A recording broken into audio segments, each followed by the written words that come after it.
አካለ ጎሎ አም ሶሪ ንግግሩ ትክክል አላውቅም። ዊልቸር ላይ የተቀመጠ ሰውዬውን ጤነኛ ይሁን የምታውቀው ነገር የለም። ወንጀለኛ ይሁን አይሁን አማርኛ የቻለ ናይጄሪያ ይሁን አይሁን የምታውቀው ነገር የለም። የመጀመሪያው ነገር በቃ አለቀ። ማጥራት ከተፈለገ ስታወሩ በግል ጉዳዮች ላይ ሄይ ቪዲዮ አብራ ልህየኝ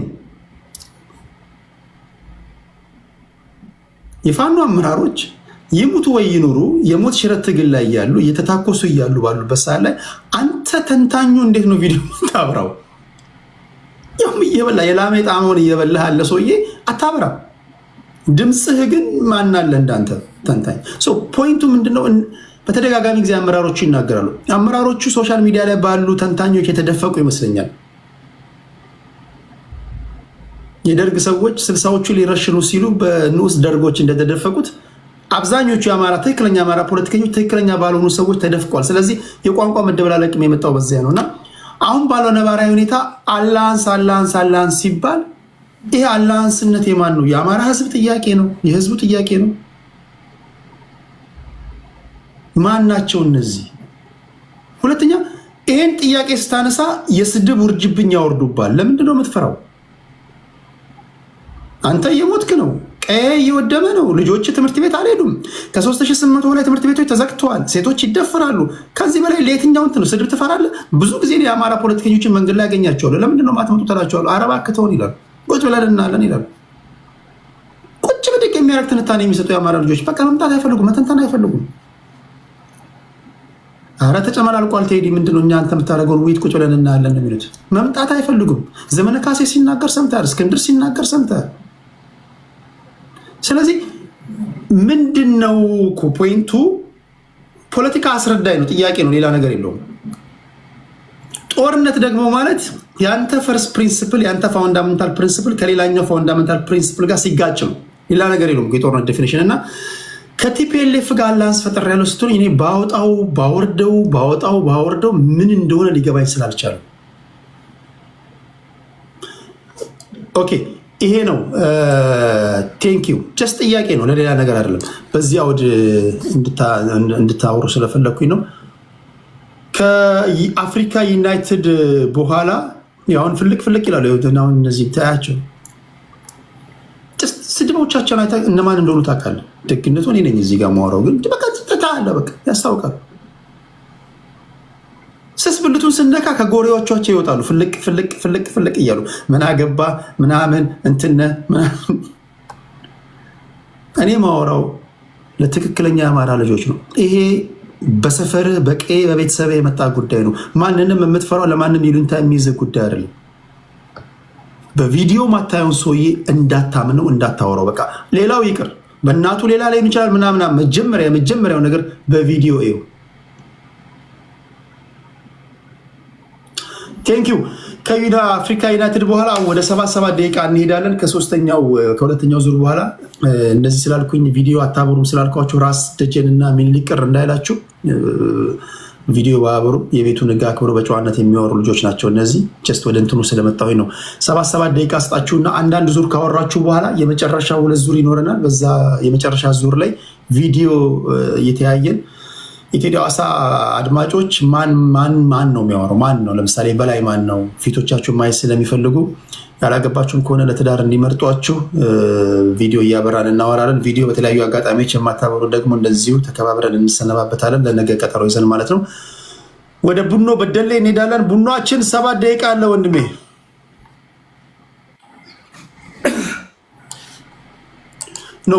ሊደርሰን 6 ደቂቃ ላድርገዋል። 6 ኦኬ እሺ፣ ጥሩ ነው። እንግዲህ አንዳንዶቹ ተናግረው አምላጭ ይበዛሉ፣ ተናግረው የሚጠፉ ይበዛሉ። የተናገሩትን ነገር መልሰው ውሸት ስለሆነ ዲባንክ ስናደርግ ማዳመጥ እንትን ስላሉ ነው። የተሰጣቸው ነው ባይዘው የሆነ ነገር አወርድልሃለሁ፣ የሆነ ጊፍት አወርድልሃለሁ በል ተናገር ተብሎ ስለሚያወሩ በእርግጥ ያው እዚህ ግባ የማይባል ነገር እናንተ ያወሩ እኛ እንኑር ነው። ኤኒዌይ የሰሞኑን ቴዲ መከላከያ ሰራዊት ጋር ተያይዞ ያለውን ነገር በደንብ በግልጽ ልናገርና እሱም ብቻ ላውራ በዚህ እንትን ማለት ነው።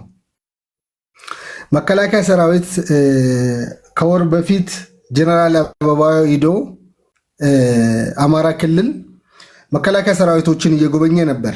ያው እነዚህ ጽንፈኛው ባለበት ሁሉም ቦታ ላይ እየዞረ መከላከያ ሰራዊትን እየጎበኘ ነበር።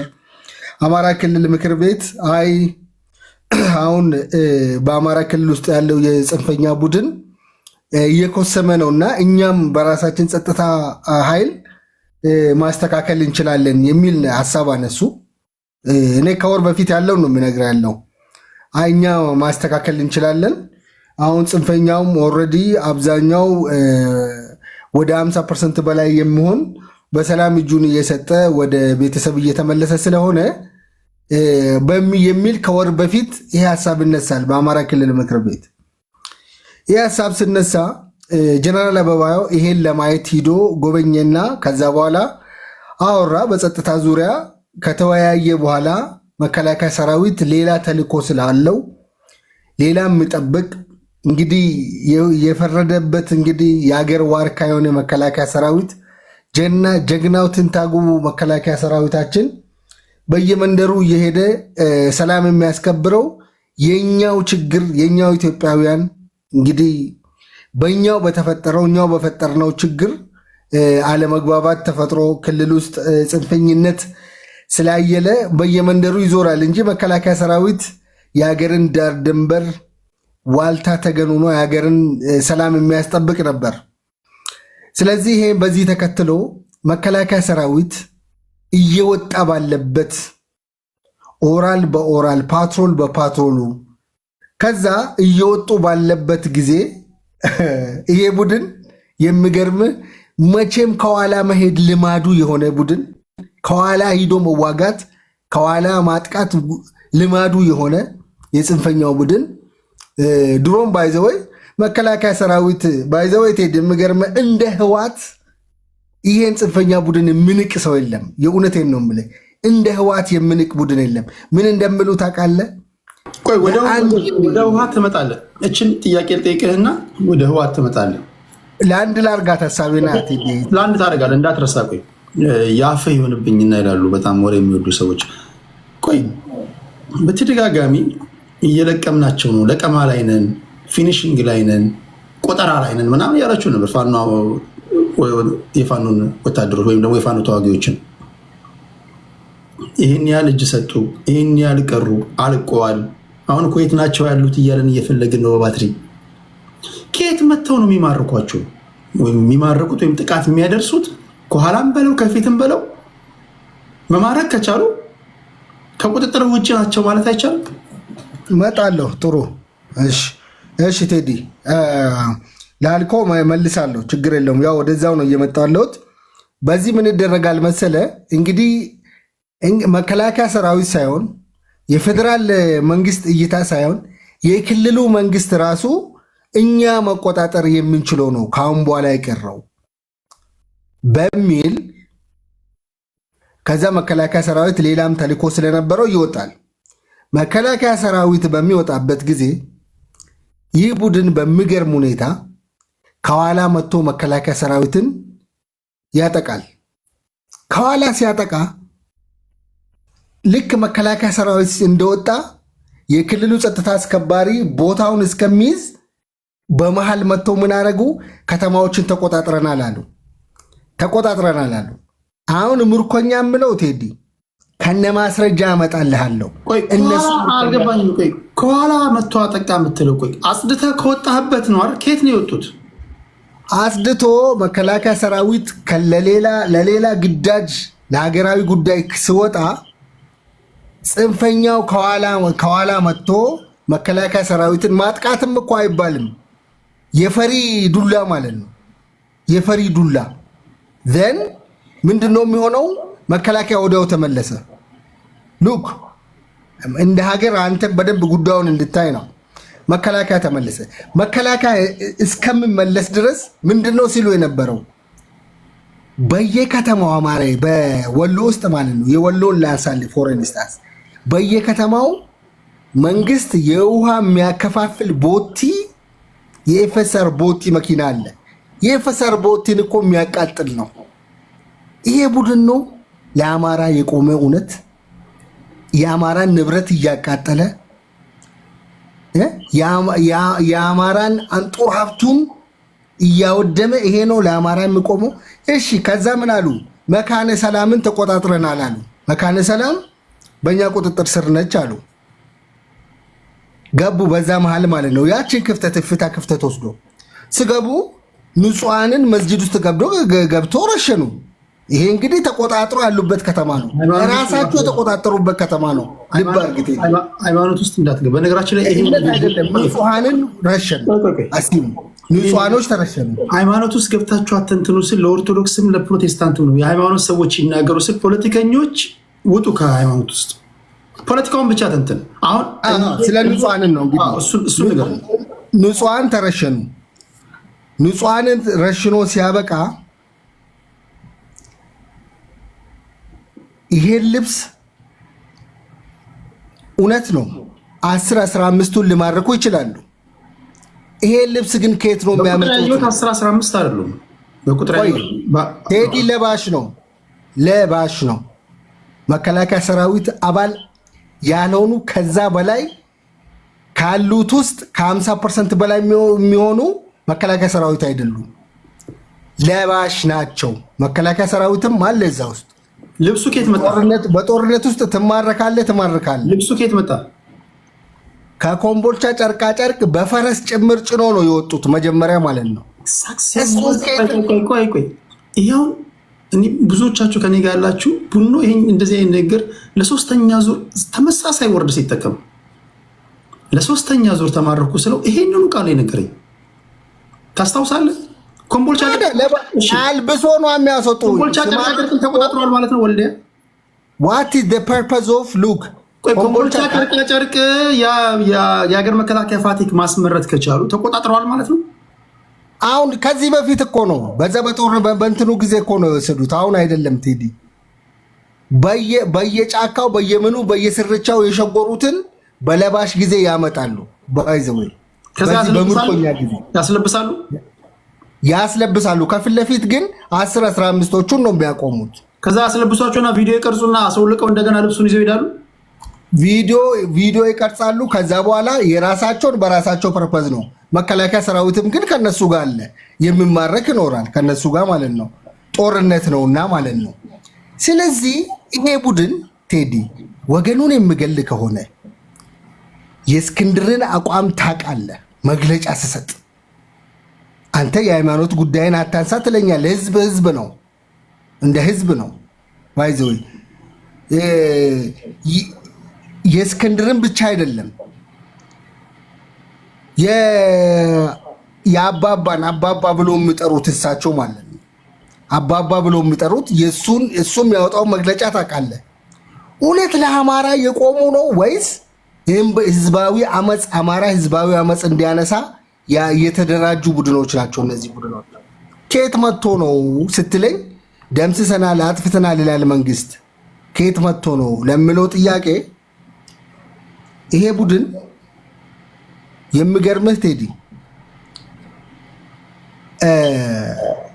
አቋም የሌለው ስልጠና ያልወሰደ ጦርነት ምን እንደሆነ እዚህ ግባ ብሎ የማያቅ በየጊዜው ይፈላል፣ ይጠፋል። ልክ እንደ ጎርፍ ማለት ነው። ይመጣል፣ ይጠፋል፣ ይወጣል፣ ይጠፋል።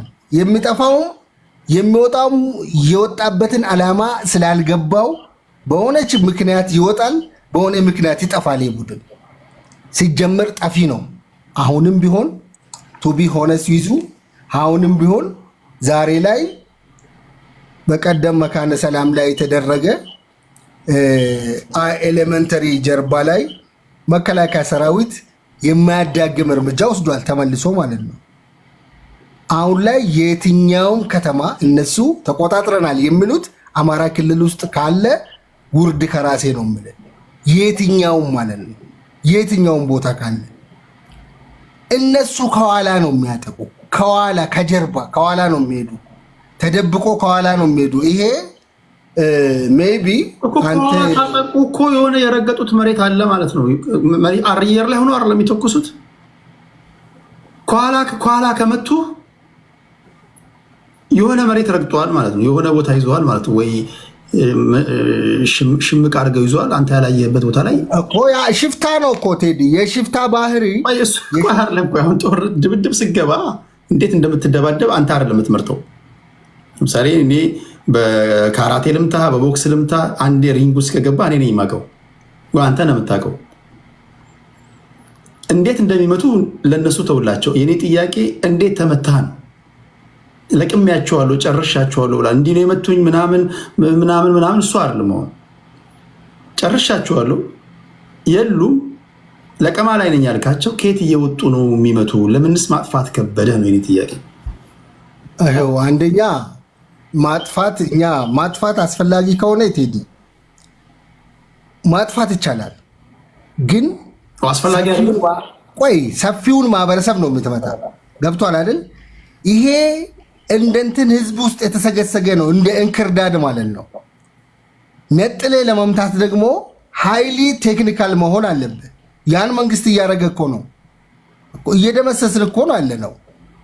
እኛ እኮ አንድም ቀን መከላከያ ሰራዊት ሰላም ከማስከበር አኳያ አማራ ክልል ውስጥ እየነጠለ እያወጣ እኮ በሰላም እኮ እየገቡ ነው። እንደነሱ እኮ በቪዲዮ ስለማናሳይ ነው እንጂ እየወሰድን እኮ ወደ ማገገሚያ ማዕከል ወስደን እኮ ወደ ሰው ቀይረናቸው እኮ ህዝቡ ጋር እየቀላቀልናቸው ነው። ቴዲ አንዴ ቃል ግን ለአንድ ላድርገውና ሀሳቤን ዛሬም ቢሆን ይሄ ቡድን ለምንድን ነው ቁጭ ብሎ ራሱን የማይገመግመው? ለምን ሪሰርች አይሰራም? ለምንድን ነው አማራ ህዝብን እያጠፋ? የአማራ ህዝብ ጥቅም ምንድን ነው? የአማራ ህዝብ ጥቅም የእውቀት ነፃ መሆኑ ነው? ትምህርት ቤት መዘጋቱ ነው? ወላድ መሞቷ ነው? ተማሪዎች ያለ እድሜያቸው ያለ እድሜ ጋብቻ ሴተኛ ዳሪ መሆናቸው ነው? እሺ ቴንኪው። በነገራችን ላይ አይደለም በዚህ ደረጃ መከላከያ ሰራዊትን በዚህ ደረጃ መምታት የሚችሉበት ደረጃ ላይ ቀርተው ሆኖ ይቅርና አንድ ሀገር ላይ 5 የመራቸው ሰዎች መሮናል ብሎ ጫካ ከገቡ እንደ ሀገር መፍራት አለብን። እነዚህ 5 ሰዎች 25 ይሆናሉ፣ 50 ይሆናሉ፣ 75 ይሆናሉ። ነፍሰ ገዳዩ፣ ተስፋ የቆረጠውም፣ ኑሮ ውድነት ያሰክረው፣ ሙስኞ ያስማረው እየተቀላቀለው ይመጣል። የውሃ ጠብታ መርከብ ያንሳፋል። አሁን እናንተ በጣም ዲናፉ በቃ ዲና ላይ ነው ያለው። አንተ ይኸው 3 ሰው በትንሹ እንኳን በፋኖ ጦር ነው፣ ሌላው ይቅር በፋኖ ጉዳይ እንኳን ስናወራ 3 ዓመታችን ነው። ቡኖ ተመሳሳዩ ንግግር የዛሬ ምናልባት ከኔ ጋር አብራችሁ ያላችሁ ታስታውሳለች። ተመሳሳይ የዛሬ አንድ ዓመት እንደዚሁ የሆኑ ተማረኩ የሚባለውን ነገር አንስቼለት ነበር። አሁን ፖይንቱ ምንድነው? እዛ አካባቢ ያለው ነገር ምንድነው? ለመንግስት ለቁጥጥር አመቺ አልሆነም። መንግስት ሆን ብሎ ነው ይሄን ነገር እየለቀቀ ያለው ወይስ ከአቅሙ በላይ ሆኗል?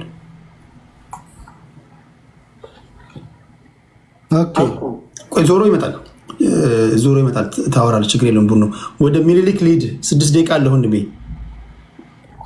ቴዲ ቅድም ከጠየቀኝ ጥያቄ ልጀምርልህ። ፋኖ የት ነው ያለው? ችግሩ ሲጀምር የነበረው ከአማራ ክልል ውጭ ነው። አሁን ችግሩ አማራ ክልል ውስጥ ነው እና ተባብሷል። ከዛም ባለፈ ደግሞ ፋኖ የት ነው ያለው የሚለውን ጥያቄ ጠይቀኛል። በሁለት ነገሮች ልመልስልህ። አንደኛ ችግሩ የጀመረው ከአማራ ክልል ውጭ አይደለም። ክልሉ የጀመረው መላው ኢትዮጵያ ውስጥ ነው፣ አማራ ክልልንም ጨምሮ። የችግሩ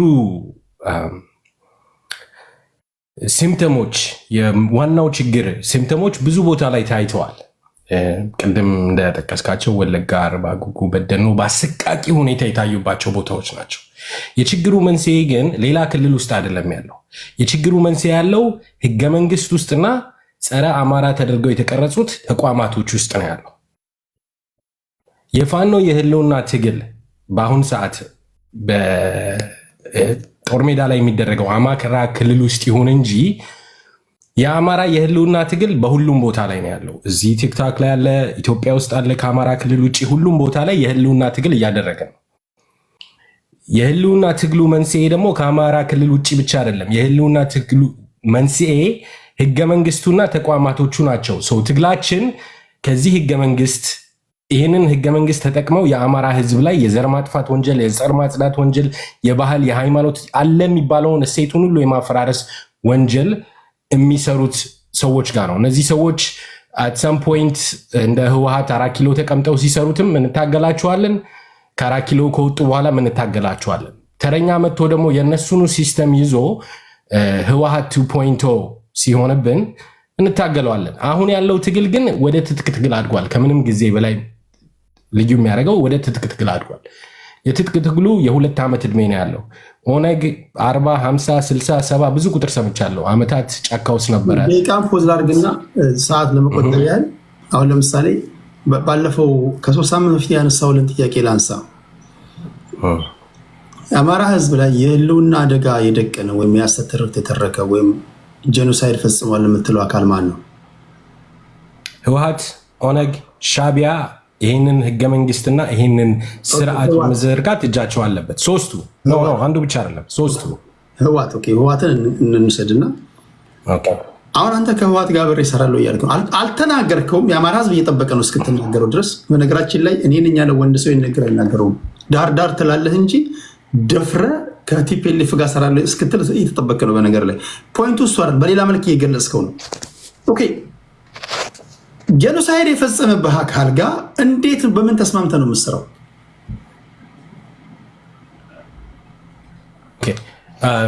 እንዳልከው ነው። ማንም ወጥቶ ከህወሓት ጋር ሰራለው ያለ የለም። እስከሌለ ድረስ ከዛ ውጭ ያለው ሁሉ ፒውር ስፔኩሌሽን ነው። 100% የትግራይ ህዝብና ህወሓትን አንድ አድርጎ ማየት ለአማራ ህዝብ የሚጠቅመውም የሚጎዳውም ሁኔታ ሊኖር ይችላል።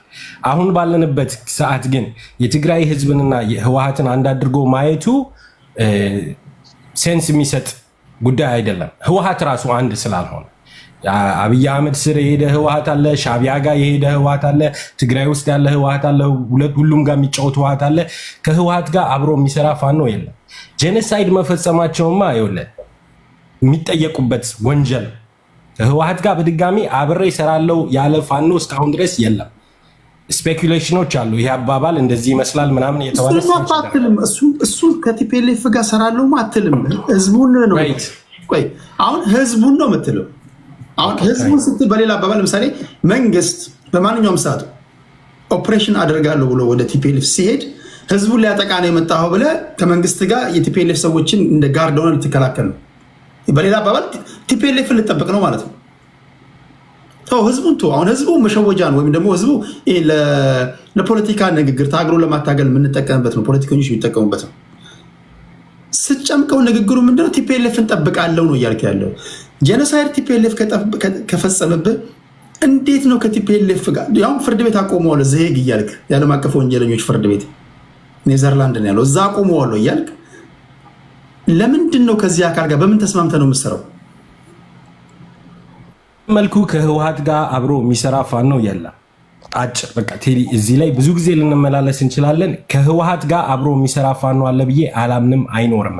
ትግራይ ውስጥ የትግራይ ህዝብ ወይንም በአማራ የትጥቅ ትግል ውስጥ ለአማራን ህዝብ ሳይጎዳ ሌላውን ህዝብ ከመጎዳት አማራን ብቻ አይደለም ትግራይን ብቻ አይደለም አፋርን የሚሆን ራሱ ኦሮሞን የሚሆን ማንን የሚሆን ሳይጎዳ አማራው አብሮ መስራት ከቻለ ያንን የዛን ህዝብ ጥቅም ማስጠበቅ ከቻለ ይሞክራል።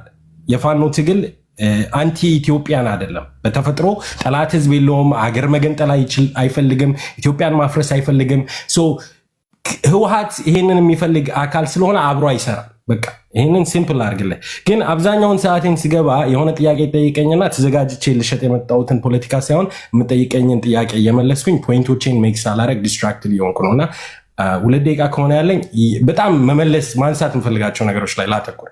ግን ህወሓትና ፋኖ አብሮ አልሰሩም። የአማራው ህዝብ ጠላት ህዝብ ብሎ የሰየመው ህዝብ የለም። 4 ነጥብ እነዚህን ያዝልኝ ልለፍ። አንደኛ መከላከያ ሰራዊት የህወሓትን ጦር እየሸሸ ሰሜን ሸዋ እስኪደርስ ድረስ ፋኖ ትግሉን እያደራጀ ህዝቡን እያስተባበረ ራሱን እየተከላከለ ነበር። መከላከያ በመሪዎቹ በኩል ፕሪቶሪያ ሄዶ ህወሓትን ትጥቅ አስፈታለሁ ብሎ መጥቶ የአማራን ህዝብ ክዶ መሳሪያህን የምቀበልህ አንተን ነው እንጂ ህወሓትን አይደለም እስኪለው ድረስ ጦርነት አልነበረም። ጥያቄዎቻችን በሰላማዊ መልኩ በሁሉም ከተማዎች በሰላማዊ ሰልፍ ተጠይቀዋል። የህልውና ጥያቄያችን መሰረት የሚያደርጉት ጉዳዮች ጸረ አማራ የሆኑት ነገሮች ሁሉ በአደባባይ በሰላማዊ መልኩ ተጠይቀዋል። አለቀ። የመከላከያ ሰራዊቱና ህወሓት ከተታረቁ በኋላ መከላከያ ሰራዊቱ ጦርነቱን ወደ አማራ ህዝብና ወደ አማራ ክልል አዙሯል። ከዛ በኋላ ትምህርት ቤቶች ብለው ደጋግመው የሚያነሱት ፖይንት ይህንን ሳረሳ መንካት የምፈልገው እንደ ጦር ካምፕ ሲጠቀምባቸው የነበረውም ያለውም የመከላከያ ሰራዊቱ ነው። እዛ አካባቢ ላይ ተሸንፎ እንኳን ትምህርት ቤት እንደ ጦር ካምፕ የሚጠቀመውን ትምህርት ቤት ተሸንፎ ለቆ ሲሄድ በሰዓታት ወይ በቀናት ወይ በደቂቃዎች ውስጥ በድሮን ያስፈርሰዋል። ይህንን የሚያደርገው የመከላከያ ሰራዊቱና የአየር ኃይሉ ነው።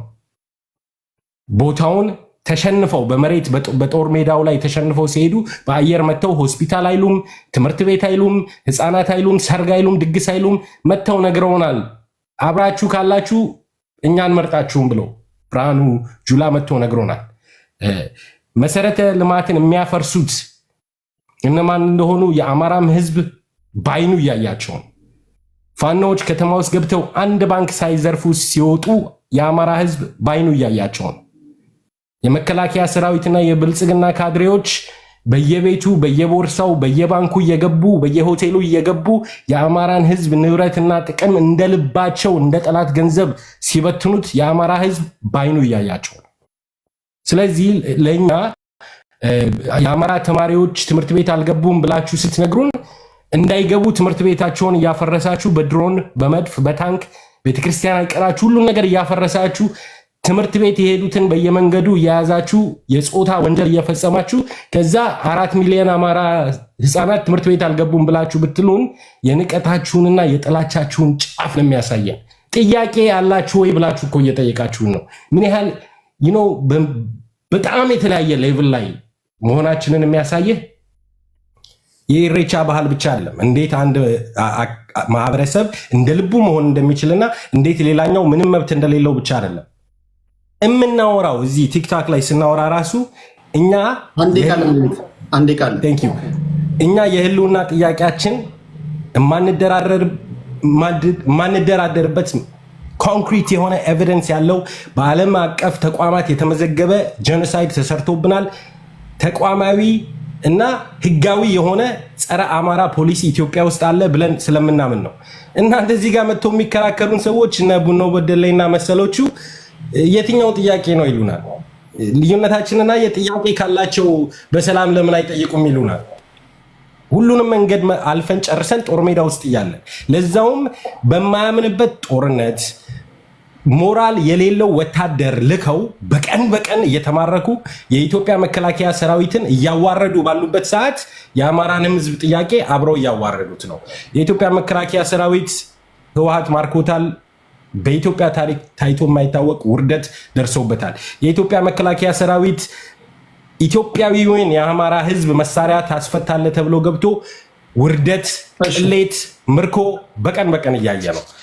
ቴዲ ከዚህ በኋላ ካሜራ ስለምጠይቅ እወጣለሁ፣ ግን ሁሌ አመሰግናለሁ። በጣም ቴንኪው፣ ከልብ አመሰግናለሁ ምኒልክ ስለ ትህትና። ቴንኪው፣ እግዚአብሔር ያክብርልኝ። እሺ ወደ ዋንጋሪ እንሄዳለን።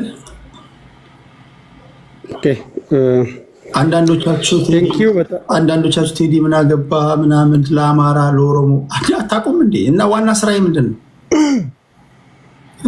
ወደ መጨረሻ እያረከኝ ነው። አዳዲስ ሰው እያስገባ ዋና ስራዬ ምንድን ነው? ዋና ስራዬ እኮ ህዝብን እንደ ሸቀጥ እንደ ግል ንብረት እንኳን አይደለም በህዝብ ላይ ቀርቶ በገዛ ሚስት ላይ ራሱ መብት የለም እኮ።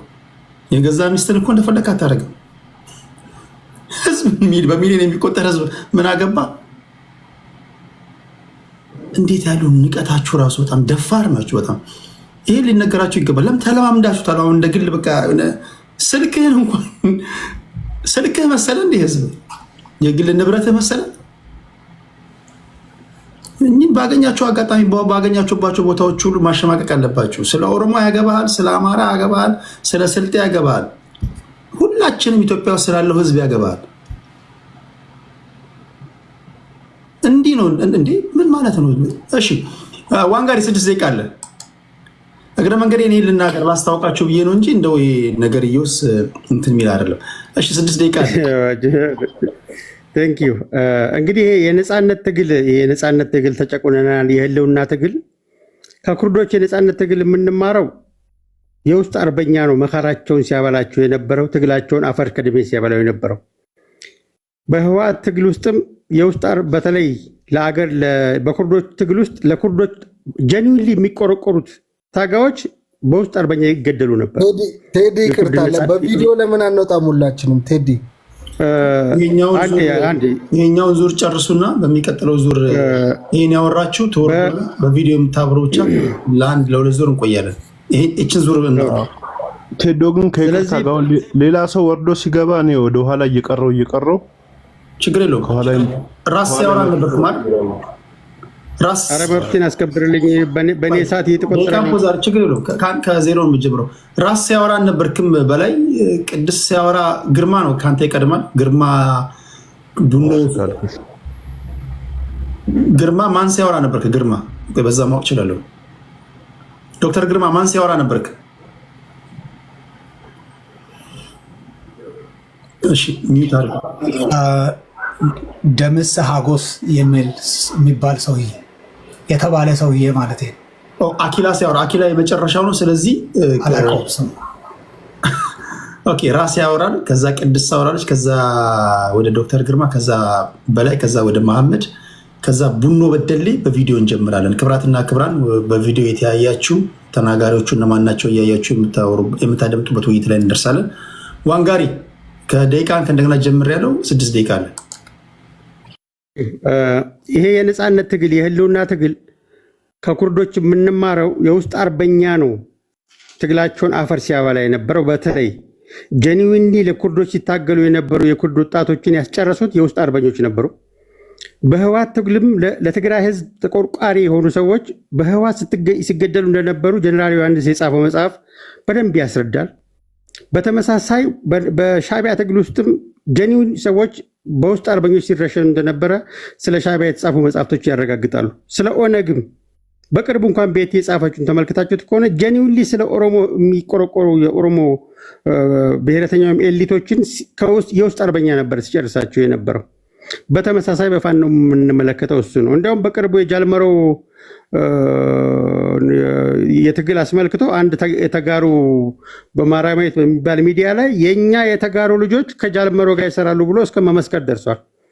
የውስጥ አርበኛው ያስጮህና በስሜት ይቀሰቅስህና እሱን የማትከተል ከሆነ ጀኒውን በመሆን ሪጅድ በመሆን የምትወገደው በራስ በውስጥ በህልውና አደጋ ደርሶብኛል በሚለው ነው። አሁንም በአማራም በፋኖ የምንመለከተው ይሄንን ነው። ስጋውን ጠብሼ በለዋለሁ እስከ መባባል የተደረሰበት የውስጥ አርበኛ ትግሎች ናቸው ብዙ ጊዜ የነፃነት ትግሎችን አፈር የሚያበሉት። በተጨባጭ የኢትዮጵያን ፖለቲካም የገጠመው ችግር ይሄ ነው።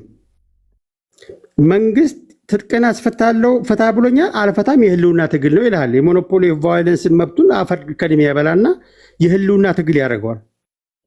እንዲህ አይነት የፖለቲካ አላዋቂነት ስንቱን ወጣት አስገብሮናል፣ አገሪቷን አደሂቷል። የፖለቲካ ሀሁ ወደኋላ እየጎተተ ይችን ሀገር ዋጋ ሲያስከፍል ከርሟል። በኢትዮጵያ ፖለቲካ ውስጥ በተለይ የፓርቲ ፖለቲካ ወደ ኢትዮጵያ ኢንትሮዲውስ ከተደረገበት ጊዜ ጀምሮ ቴዲም ራስ ማረም ያለብን ምህዳሩ ጠቧልና ምህዳሩ ሰፍቷል። ሁለቱም ፖለቲካ ናቸው። ምህዳሩ ጠቧል፣ መንግስትን አኪዩዝ ለማድረግ ምህዳሩ ሰፍቷል። የመንግስት ተለጣፊ ሆነው ምርጫ የሚያስመስሉ ሪል ዲሞክራሲ እንዳይዋለድ የሚያደርጉ የምርጫ ምህዳሩ ጠቧልና ምህዳሩ ሰፍቷል። ራሱን በራሱ ፖለቲካ ነው። ስለዚህ ምህዳሩ በጠበበበት ወደ ጦር ሜዳ ሄደ የሚለው ድምዳሜ ጀጅመንታል ነው። በጣም ጀጅመንታል ነው። ምህዳሩማ ሰፍቶ እኮ አገር ሲወጉ አገር ሲበቱ የነበረው በገቡ እኮ ወራት አልቆዩም መሳሪያ ሲያነሱና ሲወለውሉ። ይህን ለምንድን ነው የማይፈተሸው? ለምንድን ነው የምንረሳው? በቅርብ ጊዜ እኮ ነው ማን ነው የሚያባላን ከኋላ ፖለቲካ አጀንዳ እየሰጠ? እንዴት ነው ታላቁን የአማራን ማህበረሰብ ጨቋኝ ማህበረሰብ ነው ብሎ ማህበራዊ ረፍት ነተዋለሁ ብሎ ህገ መንግስት ቀርጾ ማኒፌስቶ ላይ የአማራን ህዝብ ካላጠፋው ረፍት አይኖረኝም ብሎ የጻፈ ኃይል የአማራን ህዝብ ነፃ ያወጣል ተብሎ ከሱ ጋር ታግዬ አማራን ነፃ ያወጣሉ የምትለው? በቅርቡ ኢንጂነር ይልቃል መጥቶ ከህዋትና ከሻዕቢያ ጋር በስርዓት ቅዱስ እንደሆነ ሲነገር አልነበረም እንዴ? ለምን የምንዘነጋው? ጨዋታው የስልጣን መያዣ መጨበጫ ስለመሆኑ የአፄ ኃይለሥላሴ ህግ አማካሪ የነበሩት 40 ዓመት ሙሉ ያገለገሏቸው አሜሪካዊ ስፔንሰር ኢትዮጵያ አትቤ በሚለው መጽሐፋቸው ላይ ስለ ኢትዮጵያ ምሁራን ዲሞክራሲን ማቀጨጭ፣ ተንኮለኝነት፣ ምቀኝነት፣ ስልጣን ለህዝብ ሳይሆን ስልጣን ለተቃዋሚ ኃይሎች ወይም ደግሞ ለስልጣን መታገልን ባህል ያደረጉት እነዛ ከአፄ ኃይለሥላሴ ሞት በኋላ ኢትዮጵያ ውስጥ ዲሞክራሲ እርም ነው ብሎ ጽፏል። ኢትዮጵያ አትቤ በሚለው መጽሐፋቸው ላይ 40 ዓመት የኢትዮጵያ የዲፕሎማቲክ አማካሪ የነበሩ ስፔንሰር መጽሐፉን አንብቡት። አትቤ ጎግል አድርጉና አማርኛውም አለ የተተረጎመ። አሁንም የገጠመው ችግር ይሄ ነው። ስለዚህ ቴዲ ጥያቄን ፍሬም ስታደርግ ምህዳሩ በጠበበበት ሲገልም ገሎ ይኸውና ሰላማዊ ታጋዩን ገደለ የሚለው ገዳይ አለ ከጀርባ ፖለቲካ። ቅድም ለምሳሌ የነ አፄ ዘርዓ ያዕቆብ በኢሬቻ ህፃናት ይሰዋሉ ብሎ የ20 ህፃናት ሞት ፕሮግራም ሰርቶ በዕለቱ እኮ ነው። ከየት መጣ የሁላ ኢንፎርሜሽን? አቀናብረው ማጠቆር ስለነበረባቸው ፕሮፓጋንዳ ሚሰል ጠይቀን ቴዲ በጣም አንተ የኢትዮጵያ አርበኛ እንደሆንክ እርግጠኛ ነኝ። በኢትዮጵያ እንደማተዳደር እርግጠኛ ነኝ። እንዴት ነው እስከ አዋሽ ድረስ የኦሮሚያን ክልል ገንጥለን ለሶማሌ ይሰጣለን እንታገላለን አብረው ያለ ሰው በየት ገብተህ የምታከራክረው? ሶሪ ብለሃል። እናት ሀገርን አፈርሳለሁ ከሶማሌ ጋር ቆሜ ከአዋሽ አርባ በኋላ ኦሮሚያን ገንጥለን እናሳንሳታለን ብሎ ያለውን ከወለጋ ኦሮሞን አጽድተን አማራን መተን እንገዛለን ያለውን አኪዳን ቤት አስገብተህ የምታወያዩ ይቅርታ ጠይቋል። ለዚህ በአርበኛው ቴዲ ቤት እንደዚህ አይነት ውይይት የሚወያይበት ይህችን ጥያቄ ራስ መልሳል። በቤታቸው ነው በቤታቸው ታራምዱት ነው አይመለከተኝም እኮ ብያለሁ። ኖ ቪዲዮ ልልክልህ እችላለሁ። ቪዲዮ ልልክልህ በቤታቸው ኢትዮጵያን በቤታቸው ማለታቸው ይሄ እኮ ሲሪየስ እኮ ነው። ቴዲዬ በቤታቸው ልክ ነው። በቤታቸው ነው ግን በቤታቸው ነው ልክ ነህ። በቤታቸው ሶማሌንም አንተ ቤት አይሏትም ይችል እናስገባለን ብሏል። እኔ ቤትም አይውልም ብሏል። ጥያቄ ነው የምጠይቅህ እኔ ቤትን ስለማከብረው ነው። ምክንያቱም ኢትዮጵያን ሪል ሶሻል ሚዲያ ላይ ማያት አንተ ቤት ስለሆነ ነው። ገብቷል። በዚህ ኮንቴክስቹዋሊ ስታወያይ ኢትዮጵያዊ ስለሚሸት ነው አጀንዳ እየያዘ ፍሬም አደራረግ። ስለዚህ እንዲህ አይነት ሰዎች መጥተው አሁን አማራ አኪላ የወለጋ ጠበቃ ሆኖ የቱለማ ኦሮሞን ሲሰድብ እያየህ የቱለማ ኦሮሞ በዱላ የወለጋዎች እንደበደቡ እያለ በኦሮሞዎች መካከል ሽብልቅ ሲከት እያየህ እንዲህ አይነት አጀንዳ የሚያራምዱን አንተ ቤት አላይም። አይ ቲንክ ሰዓት ያለቀ መሰለኝ። አጭር ጊዜ ነው እንዴት እንዳለቀም አላቅም። እንግዲህ በአንድ ደቂቃ ከፈቀድክልኝ ሰማራይዝ ላድርገው ፕሊስ። ውድ ኢትዮጵያውያን ኢሬቻ የሚከበረው ሃይማኖታዊ የሚሆን ባህላዊ የሚሆን አክብሩለት። ለኦሮሞ ህዝብ ተውለት። ከቻላቸው አብራቸው አክብሩ፣ ካልቻላቸው አትሳደቡ። ቢያንስ ዝም በማለት ተባበሩት። አትሊስት ወደ ኢትዮጵያ መጥቶ የኢትዮጵያን ሰንደቅ ዓላማ ከፍ አድርጎ ራሱን ኢትዮጵያ ውስጥ እያየ ባለበት እድሜ ላይ ወፌ ቆመች ብላችሁ ሲሆን ወፌ ቆመች ብላችሁ አበረታቱ። ካልሆነ ግን ባለመሳደብና ነገሮችን ባለማጦስ እንትን በሉ። የመጨረሻ ለቴዲ በጣም ወዳጅ ኤርትራውያኖች አሉ፣ መጥተው የሚከራከሩም አሉ። ከነሱ ቀጣዩ የኤርትራ ፕሬዚዳንት ማን መሆን እንደሚወል ጠይቅልኝ። ቴንኪዩ ለነበረን ቆይታ በጣም አመሰግናለሁ። መልካም ውይይት። ቴንኪዩ ዋንጋሪ፣ ከልብ አመሰግናለሁ። እግዚአብሔር ያክብርልኝ። በድጋሚ እንኳን ለኢሬቻ በዓል በሰላም አደረሰ። ለሁላችሁም አንድ መልእክት አለኝ። ቅድም ስለጠየቀኝ ነው እሱ። እኔ ከሱ በኋላ ራስ ነው። እኔ የሚመለከተኝ ስለ እኔ ቤት ነው። እኔ የቲክቶክ ፖሊስ አይደለሁም። እኔ የራሴ መርህ አለኝ። በራሴ መርህ ነው ማወያየው። እኔ ቤት መጥተህ ኢትዮጵያ ትፍረስ፣ ኢትዮጵያን አፈርሳለሁ ካልክ እንጣላለን። ፖለቲካ ምንም ይሁን ምን ቤትም እንኳን ቢሆን ስታወራ ቢያንስ የመጀመሪያው ነገር በሀገርና በገዢው ፓርቲ መካከል ያለውን ልዩነት ማወቅ ነው። አብዛኞቻችን አናቅም። አብዛኞቻችን አገሬን ወዳለው ማለት የገዢው ፓርቲ ደጋፊ ይመስለናል። ገና እኮ ለአቅመ ፖለቲካ እኮ አልደረስም። ገና አንዳንዶቹ ስታያቸው እኮ በቃ ተንታኞች ምናምን ነው የሚመስሏቸዋል። በገዢው ፓርቲና በሀገር መካከል ልዩነት አለ። ይህንን የመንገድ ደግሞ ግዴታ አለባቸው። ሀገሬ ትፍረስ፣ ኢትዮጵያ ትፍረስ ካልክ አንተ ቀጥሎ እንድታወራ ሊፈቀድልህ አይገባም። ከዛ በኋላ ወዴት ነው የምትሄደው?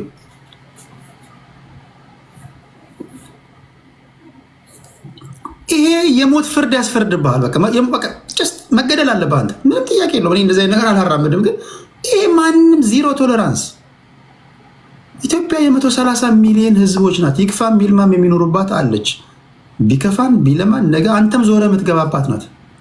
ማና አባ ሆነ ነው እች ሀገር ትፍረስ የምትለው? እች ሀገር ትፍረስ ካልክ በኋላ ቀጣዩን ስቴትመንት ራሱ እንድትገነባ ላይ ይፈቀድልህ አይገባም። አልተመቸችም፣ አገሪቷን ለቀህ ውጣ።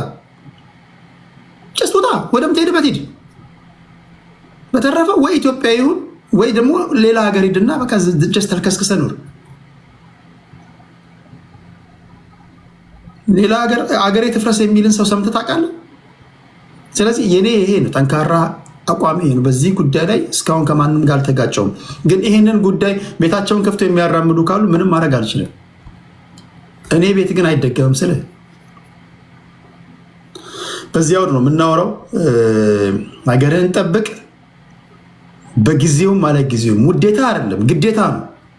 የምን አባ ውዴታ ነው? ግዴታ ነው። ሀገርህን ጠብቅ። ሀገር ማለት ገዢ ፓርቲ ኖረም አልኖረም ይሄ የምታየው ነው። ዳር ድንበሯ የተከበረ ባንዲራ ያላት ሉዓላዊ ግዛት ያላት ህዝብ ውስጡ የሚኖር እኔ እናንተ ማለት ነው። ሌላ ነገር እኮ የለውም። እቺ ሀገር ትፍረስ እኮ ሲመጣ አንተ ቴዲና መሐመድ፣ ቴዲና ቡኖ፣ ቴዲና ግርማ፣ ቴዲና ራስ ይፍረሱ ነው እኮ እያለ ያለው። ሌላ ነገር እኮ የለውም። እናጥፋ ነው እያለ ያለው። የምትታገለው ማናጅመንት ለመቀየር ነው።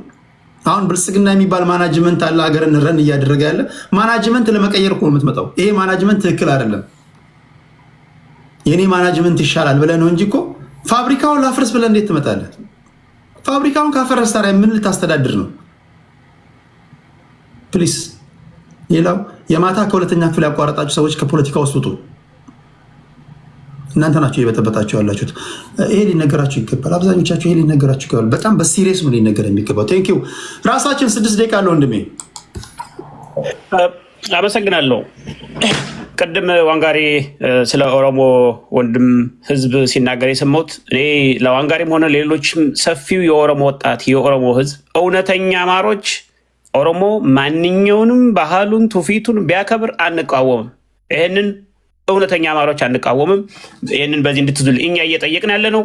እኛም የራሳችን መብት ይከበር ነው። ከዛ ውጭ ኦሮሞ ማንኛውንም ባህል ያክብር፣ የእሱን ባህል እናከብራለን፣ የእሱን ትውፊት እናከብራለን። ከኦሮሞ ህዝብ ጋር በነገራችን ላይ ሰፊ የአማራ ህዝብ በኢትዮጵያ ከሚኖር ከየትኛውም ብሔረሰብ ሁሉ የአማራና የኦሮሞ ህዝብ እጅግ የተጋባ በጋራ አገር የገነባ በጋራ የታገለ በጋራ የሚኖር ለወደፊት የሚኖር ህዝብ ነው። ስለዚህ አንዳንድ በአማራነት እየመጡ በአማራነት ጭንብል ኦሮሞን ለማዋረድ ኦሮሞና አማራን ለማለየት የሚሞክሩ ሰዎችን እኛ አማራ ልጆች አንቀበልም። ኦሮሞን አዋርደህ ኢትዮጵያን እወዳለሁ ብትለኝ አልቀበልህም።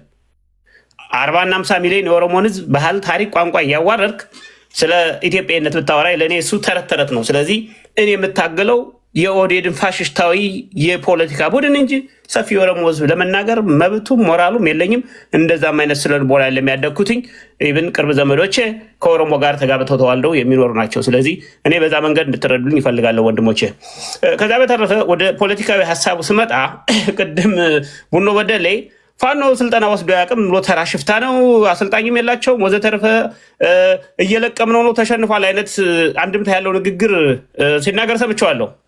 ለቡኖ በደሌ ወንድሜ እንግዲህ ታላላቅ የውጭ ፎሪን ሪሌሽን ወይም የውጭ ግንኙነት ኤክስፐርቶች እና ወታደራዊ ኤክስፐርቶች ስለ አንድ ጉሬላ ፋይቲንግ እና አንድ መደበኛ ሰራዊት ተሸነፈ ወይም አልተሸነፈም የሚለውን ከዚህ በፊት ይመስለኛል የአሜሪካው ሴክሬታሪ ኦፍ ስቴት የውጭ ጉዳይ ሚኒስትር ሄንሪ ኪሲንጀር ጃንዋሪ 1969 በፎሪን አፌርስ መጽሔት ላይ ያወጣው አንድ ጽሑፍ ሳነብ ነበረ። The conventional army loses if it does not win the war. The guerrilla wins if it does not lose the war የሚል አባባል አለው። ምን ማለት ነው? አንድ የሀገር ብሔራዊ ጦር የጎሬላ ወይም የሽምቅ ውጊያ የሚያካሄዱትን ማሸነፍ ካልቻለ ተሸንፏል። ጉሬላ ፋይተሮቹ ደግሞ በመከላከያ ኃይሉ በብሔራዊ ኃይሉ ካልጠፉ ባያሸንፉም እንኳን አሸንፈዋል ነው። ይሄ እኔ ሳልሆን ከፍተኛ ወታደራዊ ኤክስፐርቶች የሚሉት ወይም በውትድርና ቀመር ፋኖ አሁን የአብይ አህመድን ሰራዊት አሸንፎታል። ይሄ በተግባር የኢትዮጵያ ሕዝብ የሚመሰክረው። ሌላው ደግሞ ስልጠና አልወሰደም ተራ ሽፍታ ነው ምናምን ለማለት የፈለግከውን በማስረጃ ላቅርብልህ። ሰሞኑን በወሎ ክፍለ ሀገር ወይም በምስራቅ አማራ ቀጠና ብዙ ሰው እንዲያውም በአርቲፊሻል ኢንቴሊጀንት የተቀናበረ ነው የሚል ስፔሻል ፎርስ ልዩ ኮማንዶ በአርበኛ ዮሴፍ አስማርና መሰል የአገር መከላከያ ሰራዊት ኮማንዶና አየር ወለድ አባል የነበሩ የሚሰለጥን በጎንደር ክፍለ ሀገር የምዕራብ ቀጠና መተማና ቋራ ግንባር በአገር መከላከያ ሰራዊት አየር ወለድና ኮማንዶ የነበር በሳሙኤል ባለድል የሚሰለጥን በጎጃም ክፍለ ሀገር በእነ ማርቆስ አሞኜ የአገር መከላከያ ሰራዊት ስፔሻል ፎርስና ኮማንዶ የነበሩ ናቸው። በነገራችን ላይ በመከላከያ ኮማንዶ አለ፣ ከኮማንዶ ቀጥሎ አየር ወለድ አለ፣ ከአየር ወለድ ቀጥሎ ስፔሻል ፎርስ ነው። በዚህ አባል የነበሩ ውትድርናን በሚገባ ጠንቅቀው የሚያውቁ ያሰለጠኑት የፋኖ ሰራዊት ነው የተዋጋ መከላከያን በአሁኑ ሰዓት እያሽመደመደ ያለ። እሱ ብቻ አይደለም። ታላቁ ማነገረው መለሰ በሀገር መከላከያ ሰራዊት የብላቴ ልዩ ኃይሎች አዛዥ ነበር። የወርሶ ፓራ ኮማንዶ አየር አዛዥ ነበር። አሁን የምታዩት በሸዋ ግንባር ያለውን የኦህዴድን የሀገር መከላከያ የልዩ ኃይሎች ዘመቻ እዝ ሙሉ በሙሉ የሸዋ አርበኞች እንዲመክቱ የተደረገው በጀግኖች አሰልጣኞቻችን ብቃት ባላቸው ስለሚመራ ነው። ስለዚህ ፋኖ ከአገር መከላከያ ሰራዊት ጀነራል መኮንኖች የተሻሉ ቁመና ማዋጋት ውጊያ ማቀድ የሚችሉ አንበሶች አሉት። እንዴ መከላከያ ሰራዊት እኮ በእውነት እንነጋገር ከተባለ ከነ ጀነራል ጌታቸው ጉድና ጀነራል አለምሸት ጀነራል ሹማና ይልማ መርዳሳ ውጭ ያለው እኮ አብዛኛው እኮ እናውቀዋለን እኮ የሚንስ ቤት እንጨት ፈላጭ የነበሩ ናቸው፣ እናውቃቸዋለን። እግዚአብሔር ምስክሬ እኔ ብዙ ሰው ስለሚያውቀኝ ነው ይህን የምናገረው። አብሬያቸው የነበርኳቸው ሰራዊት መርተው የማያውቁ አዋግተው የማያውቁ። እኔ እንደውም አሁን ቴዲ እንደ አገር በጣም የሚጨንቀኝ ምን እንደው ልንገርህ። እኔ አገሬን እወዳለሁ። ከዚህ በፊትም እንደነገርኩ የአገሪቱ ጦር አሁን ላይ እኔ ውጊያን ጠንቅቀው የሚያውቁ ጀነራል መኮንኖቹ በጣም በጣት የሚቆጠሩ ናቸው። እሱ ነው እንደው እንደ ሀገር እንዳንዋረድ የምሰጋው። ስለዚህ እንደው የኦህዴድ የብልጽግና ደጋፊዎች አንዳንዴ ፋኖን በማንኳሰስ ነፃነት ማግኘት ፋኖን ማሸነፍ አይቻልም። የሚያዋጣው መከላከያ ሰራዊታችሁን በእያንዳንዱ ቀበሌ አሰማርታችሁ ንጹሃንን ከምጨፈጭፉ ወደ ካምፕ ጠርንፋችሁ ከፋኖ ጋር ብትደራደሩ የተሻለ ይመስለኛል። ሌላው ፋኖ ከህዋት ጋር ይሰራል የሚባለው አይነት ነገር እሱ ለእኔ ተራ ስም ማጥፋት ነው። ችግሩ እናንተ አትደራደሩም። አሁን እኮ እናንተ ከ4 ኪሎ ውጭ አትደራደሩም። እንዴት አድርገው ይደራደሩ እንዴ? በመደራደር እኮ 4 ኪሎን ማግኘት ይቻላል። እኛ ለመደራደር ለምሳሌ እናንተ ቅድመ ሁኔታዎች ምንድን ናቸው? እሱን እኔ የፋኖ ደጋፊ ነኝ እንጂ መደራደሪያ ሀሳቦቹን ምን ሰተን ምን እንቀበል የሚለውን የፋኖ ከፍተኛ አዛዦች እነሱ ናቸው። እንግዲህ ፕሮፖዛል ዘመነ ካሴ ሲናገር የሰማሁት 4 ኪሎን ከሰጠን እንደራደራለን ብሏል። 4 ኪሎ ሲባል እንግዲህ ብዙ ነገሮች ስላሉ ቅድም እንደነገርኩ እኔ እሱን ለፋኖ መሪዎች እተዋለሁ። ግን እንደው እንደ ሀሳብ ነው እያነሳሁት ያለሁትኝ። ዋናው መሰረታዊ ነገር ከህዋት ጋር ፋኖ ይሰራል የሚባለው ነው። ፋኖ ከህዋት ጋር እስካሁን አይሰራም። ለወደፊቱ ይሰራል ከሆነ ሊሰራም ላይሰራም ይችላል። ግን ዋናው መታወቅ ያለበት በውትድርና አብይ አህመድ እኮ ከኤርትራ ጋር ሆኖ እኮ ትናንትና እኮ ህዋትን እኮ ሲቀጠቀጥ ነበር። ለምን ዛሬ ላይ ተመልሶ ከኤርትራ ጋር? ምክንያቱም አንድ የሆነ ተዋጊ ኃይል ወይም አንድ ሀገር ታክቲካል አሊያንስ ፈጥሮ ከማንኛውም ጋራ ጊዜያዊ ጥቅም የሚያገኝበትን ያደርጋል። ይሄ ምንም ጥያቄ የለውም። ትናንትና ከኤርትራ ጋር ሆኖ ህዋትን እንዳይነሳ አድርጎ ደቁሶ አከርካሪውን መጥቶ አሁን ላይ ደግሞ ተመልሶ ከኤርትራ ጋር እየተዋጋ ነው ያለው ወይም ሊዋጋ እያቀደ ነው ያለው። ስለዚህ እኛ ከህዋት ጋር እስካሁን ምንም የጀመርነው ነገር የለም። ለወደፊቱ ግን የፖለቲካ መሪዎች፣ ወታደራዊ መሪዎች ሁኔታውን ገምግመው እነሱ የሚሰጡት ውሳኔ ይኖራል። እንደ አንድ ግለሰብ ግን ከጠየቀኝ ግን እኔ ከህዋት ጋር የሚደረግ ግንኙነት በጣም ጥንቃቄ ያስፈልገዋል ብዬ አምናለሁ። በተረፈ ሁልጊዜ ለምሰጠን ድምፅ ለምሰጠን ድል በጣም ትልቅ ክብር አለኝ። አመሰግናለሁ ቴዲ። ሰላም እደርልኝ። ቴንኪዩ ራሳችን እግዚአብሔር ያክብርልኝ። ቴንኪዩ። ወደ ቅድስት እንሄዳለን። ቅድስታችን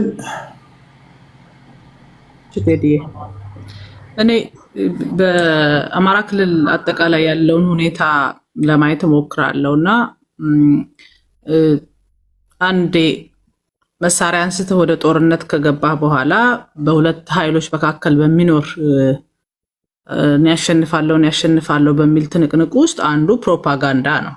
ስለዚህ የፌዴራል መንግስቱም አማራ ክልል አጠቃላይ ያለውን ሁኔታ በተለይ ከፋኖ ጋር ያለውን እንትን ወጥቶ ወደ ሚዲያው ሲናገር የሚዲያውን የበላይነት መውሰድ ስለሚፈልግ አንዱም ሚዲያው ስለሆነ ያው ከዚህ ቀደም ላለፉት 2-3 ዓመታት ጨርሰናል ኦሬዲ እየለቃቀምን ነው የአንድ ሳምንት ጉዳይ ነው ምናምን የሚል ይሄ ለሌላው ማህበረሰብ ፋኖ የስጋት ምንጭ እንዳልሆነና ሰው ተረጋግቶ የዕለት ተዕለት ኑሮውን እንዲኖር የማድረግ ፕሮፓጋንዳዎች ሲነፋ ነበር የሰማነው።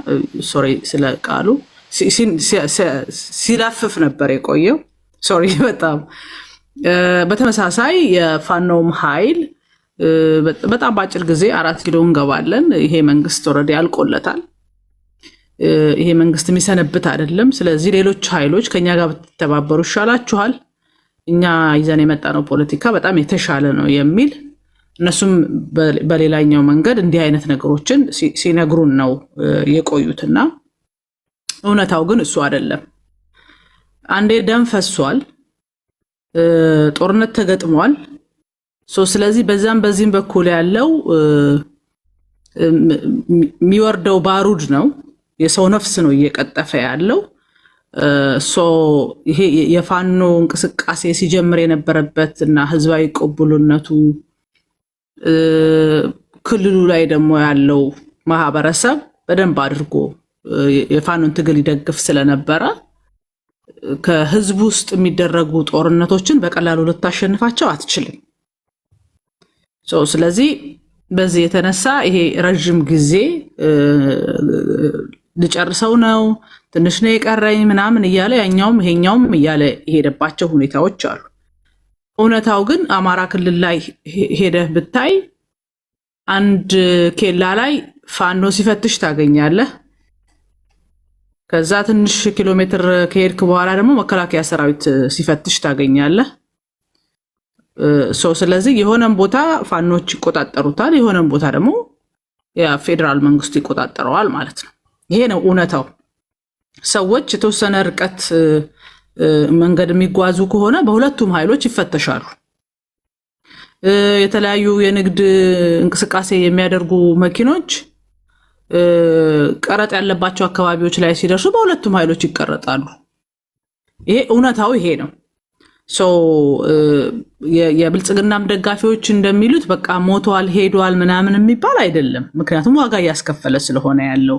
በተመሳሳይ በዛም በኩል ያሉት ደጋፊዎች ደግሞ በቃ እንደው መንግስትን ጥርግርግ አድርገን አስወጥተን እንዲያደርገነዋል ምናምን የሚባል አይደለም። ምክንያቱም ግጭቶች ይካሄዳሉ፣ አንዱ አንዱን ይገላል። ግን በመደበኛነት ይዞታል፣ ተቆጣጥሮታል፣ እያስተዳደረው አለ የሚባል አካባቢ ደግሞ አታይም፣ በታጣቂ በኩል ያለውን ነገር ስታየው ማለት ነው።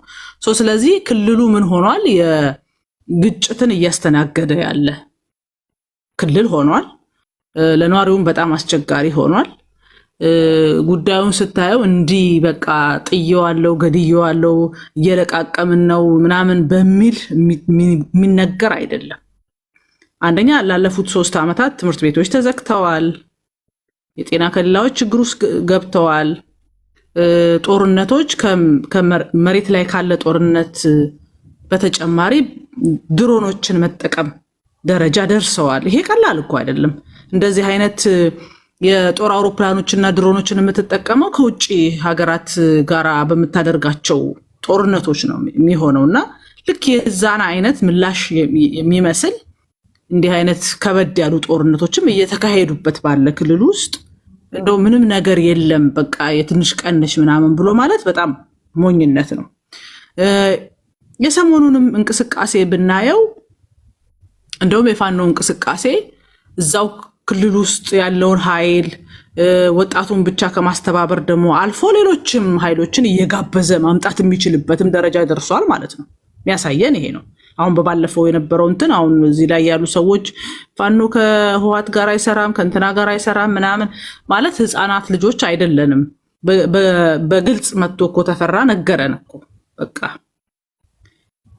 የትግራይን ህዝብም የኤርትራን ህዝብም ቢነካ አለ ለትግራይ ህዝብና ለኤርትራ ህዝብ አዝኖ ነው ምናምን እያላችሁን ከሆነ እሱ መስፈር ያለበት ኢሳያስ ላይ ነበረ። የኤርትራን ህዝብ መከራ እያበላ ያለው ኢሳያስ አይደለ? ኢሳያስ ላይ ነበር መስፈር የነበረበት። የትግራይን ህዝብ መከራ እያበላው ያለው ህወሓት አይደለ? ለምን ህወሓት ላይ አይሰፍርም ታዲያ? የአማራ ህዝብ ይሄ ጫፍጫፊ ገዳይ ብሎ ፈርጆ ሲያስገድለው የነበረ አሁን ደግሞ ከፌዴራል መንግስቱ ጋራ የአማራ ኃይሎች መሬት የትግራይን መሬት ይዘዋል ብሎ ትንሽ ክፍተት ሲያገኝ የአማራን ህዝብ ለመውጋት የሚመጣውን ህወሓት እሱ ላይ ለምን አይሰፍርም ነበረ? ይሄ አይናችሁን ጨፍኑ ምናምን ልበላችሁ አይነት ነገር አይሰራም። አዎ እንደውም አብዛኛው የአማራ ህዝብ ከህወሓት ጋር የሚደረግ ጋብቻ አንቀበልም። የአማራ ህዝብ ትግል ጨቋኙን መልሶ አምጥቶ እንደገና ሌላ በደል በላያችን ላይ መጫን አይደለም። በኢትዮጵያ ታሪክ እንደ ህወሓት የአማራን ህዝብ የጠላ የገደለ ያፈናቀለ ያስገደለ የለም። ከዚህ ጋር የምታደርገውን ግንኙነት አንቀበልም የሚል እንደውም አንዳንዶች በይፋ ወጥተው የማውገዝም ጭምር ነገሮች እየመጡ ነው ያለው። እዛው ፋኖ ውስጥም ከነሱ ጋር የሚሰሩ ኃይሎችን ለመነጠል የተለያዩ ስራዎች እየተሰሩ ያሉባቸው ሁኔታዎች አሉ። ከቅርብ ጊዜ ወዲህ ደግሞ እኛ ከህወሓት ጋር አንሰራም የሚል በይፋ መቃወሞችም እየመጡ ያሉባቸው ሁኔታዎች አሉና ይሄ ከህወሓት ጋር ተፈራ ያለው ነገር እንደዚህ ነው። ይሄ ምንም መሸፋፈን አያስፈልግም። ዋንስ በጣም የገረመኝ ነገር ደግሞ አለ እዚህ ቤት ቀደም ሲነሳ ነበር። ይሄ መከላከያ ሰራዊቱ የብልጽግና ሰራዊት አድርጎ ብቻ የማየት አባዜ በጣም ነው ግራ የሚገባኝ። መከላከያ ሰራዊት ውስጥ እኮ የአማራ ልጆች አሉ።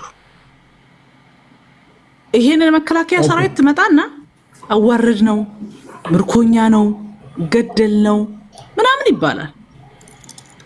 አብርሃም ታዋርደው እንደሚታሰበው የኦሮሞ ሰራዊት ምናምን አድርገህ ከሆነ ስተት ነው።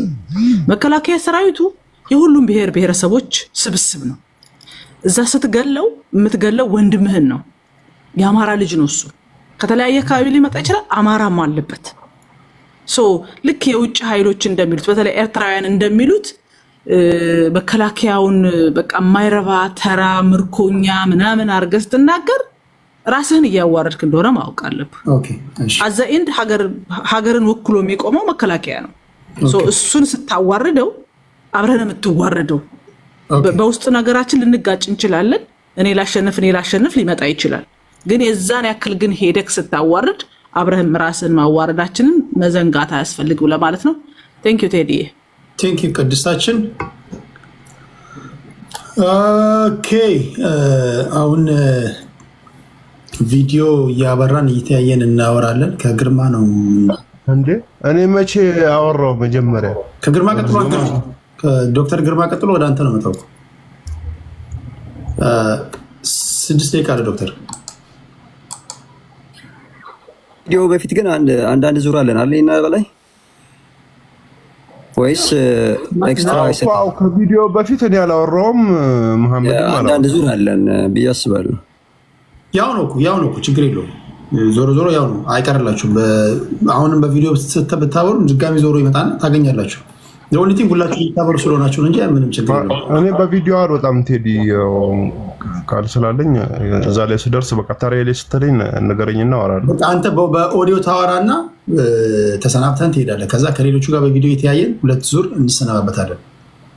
እሺ ያው እናቃ አሁን በኦዲዮ ታወራና ችግር የለውም። እሺ ችግር የለውም። ተረኛ ከሆንኩ ነገረኝ፣ ካልሆነ ከዶክተር ግርማ ቀጥሎ ወደ አንተና ከዛ ወደ መሐመድ ከዛ ወደ ቡኖ እንሄዳለን።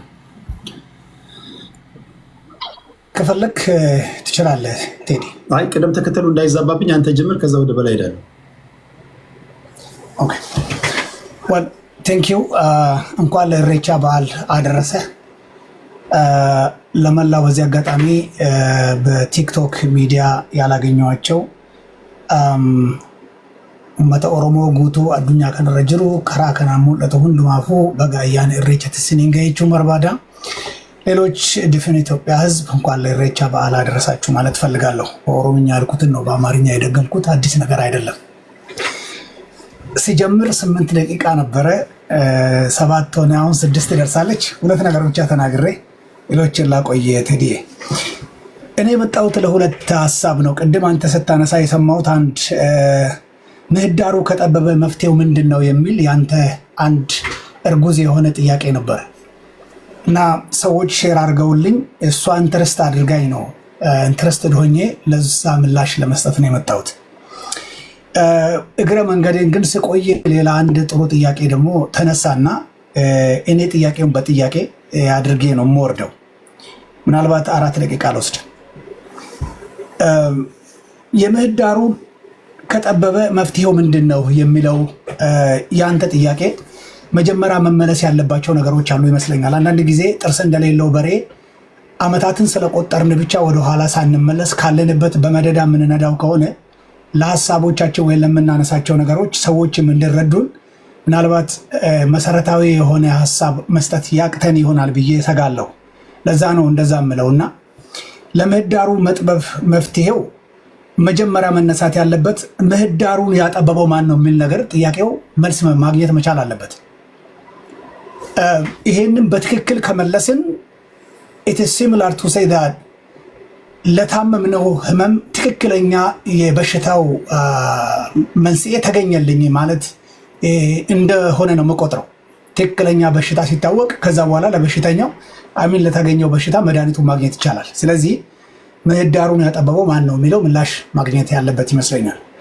ሁለተኛው ለምህዳሩ መጥበብ ምክንያት የነበሩት ነገሮች ምን ነበሩ መጀመሪያ የሚሉ ነገሮች፣ እነዚህ 2 ነገሮችን ከመለስን አይ ቲንክ ጥያቄ ተገቢ ነው ብዬ አስባለሁ። ለዚህ ተገቢ ጥያቄ እነዚህ 2 ተገቢ ጉዳዮች ምላሽ ማግኘት አለባቸው። ምክንያቱም ለሁለተኛ ብቻ ትንሽ ብልጭታ ልስጥ። ከመስከረም 30 በኋላ አሳይሃለሁ ብለህ ከፎከርክና ምህዳሩን ካጠበብክ በኋላ ምህዳሩ ጠቧል ብሎ የሚጮህ አካል ካለ ለነዛ ነገሮች ነው መጀመሪያ ምላሽ መስጠት ያለብን። ምክንያቱም አልፎ አልፎ ሰማለሁ አንዳንድ ጊዜ ኮማንድ ፖስት ይነሳ የሚሉ ቡድኖችንም ሰማለሁ። ኮማንድ ፖስቱ እንዲነሳ ከተፈለገ አንተ መሳሪያ መፍታት ይኖርብሃል። ምክንያቱም በአንድ ሀገር ውስጥ 2 መንግስት አይኖርም። ህግ እንዲከበር መሳሪያ ማስቀመጥ ይኖርብሃል። መሳሪያ ማስቀመጥ መፍትሄው እርፍ መያዝ፣ ማጭድ መያዝ፣ ተማሪ ከሆንክ ደግሞ ስክሪፕቶ ይዘ የፖለቲካን ጉዳይ አፍን ተጠምቀ በጠረጴዛ ከመጣ ምህዳሩ ሊሰፋ ይችላል። ምክንያቱም ያጠበብንበት ምክንያት ስላለ እነዛን ነገሮች ለማለት ፈልጌ ነው። ስለዚህ መልሴን እንዲያደርጌ ብቻ ብተው ጥሩ ነው። ለምህዳሩ መጥበብ ምክንያቱ እነማን ነበሩ? እነዛ አካላቶች ድጋሜ ሊነገራቸው ይገባል። ስላለፈ ሆኖ ወይም ጊዜ ስለቆየ የተረሳ የሚመስላቸው ካሉ፣ ምክንያቱም የጦርነት ደስኳሪ፣ የጦርነት መሪ፣ የጦርነት ነጋሪት ቀጥቃጭ የነበሩ አካላቶች ለምህዳሩ መጥበብ ትልቁን ሚና ከተጫወቱ በኋላ ምህዳሩ ጠቧል የሚል አሁን ሌላ ላይ ጣት መጠቆሙ እየሰረቁ ሌባ ሌባ እያሉ እንደመሮጥ ስለሚሆን ዋጋ ያለው አይመስለኝም። ስለዚህ እሱ ምላሽ ማግኘት አለበት። ለምህዳሩ መጥበብ ቅድም የምጠራቸው እንደልደቱ አያሌው አይነት ሰዎች ሌሎች ከኛ መንደርም የከሸፉ ክሽፋን ፖለቲከኞች ስላሉ መስከረም 30 አሳይሃለሁ ብለህ ከፎከርክ በኋላ ህግ አስከባሪው አካል በእጁ ላይ ባለው መሳሪያ ህግ ማስከበር ግዴታ ስላለበት ወይኔ ስከትህ ጠበበ የምትል ከሆነ ጥሩ አይሆንም። ስለዚህ እነዛ ነገሮች መስተካከል መቻል አለባቸው። ቢያንስ በንግግር ደረጃ መስማማት ያስፈልጋል። ለዚህ ጉዳይ ኃላፊነት የሚወስድ አካል አንድ ብቻ አካል ወይ የሆነ ቡድን ብቻ እንዲወስድ ከፈለግን ምናልባት የምንፈልገውን አይነት የሀገር አንድነት የምናገኘው አይመስለኝም። ስለዚህ ኮሌክቲቭ ሬስፖንሲቢሊቲ መውሰድ ያስፈልጋል ማለት ነው። እነዛ ነገሮች አድሜት ይፈልጋሉ። ሁለተኛው ግን የህልውና ትግል የሚል ነገር ሰማለሁ ቴዲ። የህልውና ትግል፣ የነፃነት ትግል የሚል ነገር ሰማለሁ። በዚህ በተለይ ክልል 3 ውስጥ የህልውና ትግል ኢትዮጵያ ውስጥ የገጠመው ማን ነው? ማን ነው የህልውናው አደጋ የሆነው? ምናልባት በተገላቢጦሽ ቅድም አንድ በዳቦ ስም የተጠራ ሰው አሁን ድጋሚ መጥራት አልፈልግምና ወለጋ ላይ የአማራን ህዝብ የኢኮኖሚ ተጠቃሚ በማድረግ ብዙ ኢንቨስትመንቶችን ከፍቶ አማራ ህዝብ እንዲቀጠር ሰራተኛ እንዲሆን እያረክ ሀብት እንዲጨብጥ ታደርጋለህ። የኦሮሞን ህዝብ ደግሞ ስራ ታሳጠዋለህ። የተማረውን ትገለዋለህ፣ ሌላውን አስምሌት ታደርጋለህ። በእንዲህ አይነት መንገድ መልሰ ሀገሩን ትወስዳለህ የሚል ህዝብን የሚያጠፋ ልክ እንደተበላሸ እንቁላል አይነት አስተሳሰብ ጭንቅላታቸው የተበላሹ ሰዎች ይሄን ካወሩ በኋላ ዛሬ ተመልሰው የህልውና ትግል የሚል ነገሮችን እዚህ ሚዲያ ላይ ሰማለሁ። ለመሆኑ የህልውና ትግል ወይም ለማለት ህልውናው አደጋ የገጠመው አካል ማን ነው? አላወቅነውም። ይሄ ጉዳይ ኢትዮጵያ ውስጥ ካለ የህልውና አደጋ የገጠመው ማህበረሰብ ካለ ሁላችንም ከዛ አካል ጋር ነው መቆም ያለብን። ማን ነው የህልውና አደጋ የገጠመው? ማን ነው የትግል አደጋ የገጠመው? ማንን ነው ነፃ የምታወጣው? ከማ ይሄ ምላሽ ማግኘት መቻል አለበት። ሶስተኛ ወረራ ተካሂዷል የሚል በዚህ ሚዲያ ላይ ሰማለሁ። ማን ነው ማንን የወረረው? ምን አይነት ወረራ ነው የተካሄደው? የባህል ወረራ ተካሄደ የሚል የሚዲያ ደቦም ሰማለሁ። እንድምታው ይሄ ነው። የህልውና አደጋ ገጠመው የሚባለውም ይሄው ነው። ማን ነው ማንን በባህል የወረረው? ማን ነው ማ ላይ የህልውና አደጋ ያደረሰው? ስለዚህ እነዚህ ዝም ብሎ በቃላት ብቻ የሚነገሩ ፍጻሜያቸው ምን እንደሆነ የማይታወቅ ፈሩ የአያ 5 ደቂቃ አወራው። ኦኬ ፈሩ ምን እንደሆነ የማይታወቁ ጉዳዮች ምላሽ ማግኘት ያለባቸው ይመስለኛል ቴዲ። ይሄ ካልሆነ ምናልባት የምንፈልገውን አይነት ሀገር የምናገኝ አይመስለኝም። ሰዓት ስላልከኝ እዚሁ ላቁምና እነዚህም በጥያቄ መልክ ላስቀምጥ እፈልጋለሁ።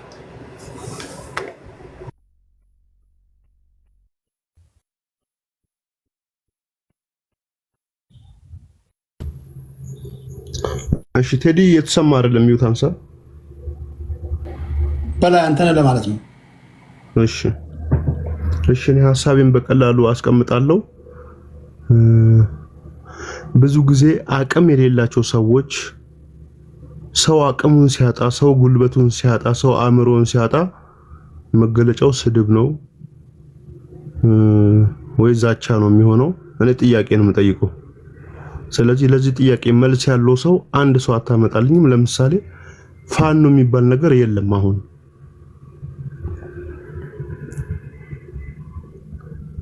ፋኖ የሚባል አካልም የለም። መሪው ማን ነው ብትለው መሪው አይታወቅም። ምክንያቱም አንድ አካል የሆነ አካል አለ ከተባለ አንድ መሪ መኖር አለበት። ያ ነገር የለም። እሺ የትኛውን ፋኖ ነው የምትደግፉ ብትላቸው ወፍ የለም። አንዱ እንኳን ከአንዱ ጋር አይስማሙም። ይሄን ነው አሁን የምጠይቃቸው። ቢሳደቡ እንጂ ምንም መልስ የላቸውም። ሁለተኛ አህያውን የናቀ ሸክሙን ይሸከማል የሚባል አባባል አለው። ኦሮሞ አይተረትም፣ ግን አንዳንድ ሲተርት አህያውን የናቀ ሸክሙን ይሸከማል ይላል። እና አሁን ለምሳሌ መከላከያ ሰራዊት አለ። መከላከያ ሰራዊትን እኔ በክፉም በደጉም አውቃቸዋለሁ። ኦሮሞዎች አሉበት፣ አማራዎች አሉበት፣ የተለያዩ ብሔር ብሔረሰቦች ስብጥር ነው መከላከያ ሰራዊቱ። ይሄም መከላከያ ሰራዊት ስገለው አማራ ከገደልክ ያው ጠላት ነው። በቃ ከመንግስት ጋር የሆነ እንዳለ ሀገር የሚጠብቅ እንዳለ እንትን ማን ነው? ቴዲ ሚውት አድርግ እስኪ።